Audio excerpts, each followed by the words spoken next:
India ने जब बांग्लादेश को हराया तो भारत ने एक कदम वर्ल्ड टेस्ट चैंपियनशिप की तरफ और बढ़ा दिया। लेकिन लोगों के मन में ये सवाल आया कि इस सीरीज से क्या हमें वो पॉइंट्स दिखने शुरू हो गए हैं जो हमें वर्ल्ड चैंपियनशिप जिता सकते हैं। हाँ, मतलब है, कई चीजें ऐसी हैं, लेकिन इस बार वर्ल्ड टेस्ट चैंपियनशिप हमें जीतनी चाहिए, क्योंकि पहली बार में न्यूजीलैंड ने हराया था और दूसरी बार ऑस्ट्रेलिया ने हराया था।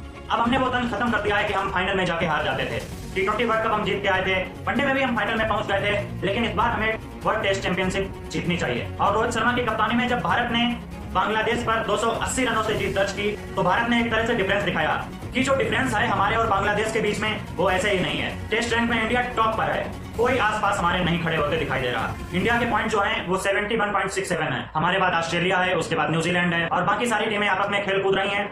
उम्मीद यही जताई जा रही है कि इन्हीं 5 टीमों में से कोई एक दो टीमें आएंगी। संभवतः हो सकता है कि भारत और न्यूजीलैंड का हो, नहीं तो ज्यादा उम्मीद यह की जा रही है कि भारत और ऑस्ट्रेलिया का ही पड़ेगा इस बार भी। लेकिन इंडिया 2 बार टेस्ट चैंपियनशिप के फाइनल में अकेले से पहुंच रही है। 2023 में ऑस्ट्रेलिया ने हमें 209 रनों से हराया और 2021 में न्यूजीलैंड ने हमें 8 विकेट से हराया था। लेकिन इस बार वर्ल्ड टेस्ट चैंपियनशिप जीतने के हमारे पास चांसेस ज्यादा हैं और हमें जीतना भी चाहिए। उसकी 5 मुकम्मल वजह हैं।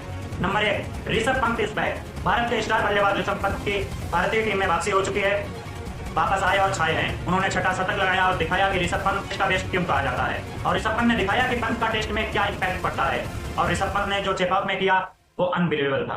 और दूसरा जो बड़ा फैक्ट है वो है सुमन गिल का फॉर्म में आना। सुमन गिल एक बहुत ही अच्छे प्लेयर हैं और उनका फॉर्म में वापस आना इंडिया के लिए बहुत ही बड़ी खुशखबरी की बात है। चाहते हैं कि सुमन गिल अपनी इसी फॉर्म को बरकरार रखते हुए टीम इंडिया को टेस्ट चैंपियनशिप में जिताएं। और भारतीय क्रिकेट फैंस की सुमन गिल से ये उम्मीद करना जायज भी है, क्योंकि सुमन गिल एक बहुत बड़े प्लेयर हैं और उनमें काबिलियत है कि वो ऐसा करके दिखा सकते हैं। और चौथा जो फैक्टर है वो मेरे हिसाब से इस मैच से जुड़ा हुआ नहीं है, लेकिन वो फैक्टर है यशस्वी जायसवाल। जब प्रेशर बहुत ज्यादा ही टफ होता है तब जायसवाल जो है वो अपनी अलग ही क्लास दिखाते हैं। And I really want to say कि जायसवाल कमाल करें। 700 रन उन्होंने बनाए थे इंग्लैंड के सामने, और अगर विदेशी पिचों पे भी जायसवाल का कमाल चल गया तो फिर मजा आ जाएगा। आपकी क्या राय है इस बारे में? कमेंट में हमें जरूर बताएं।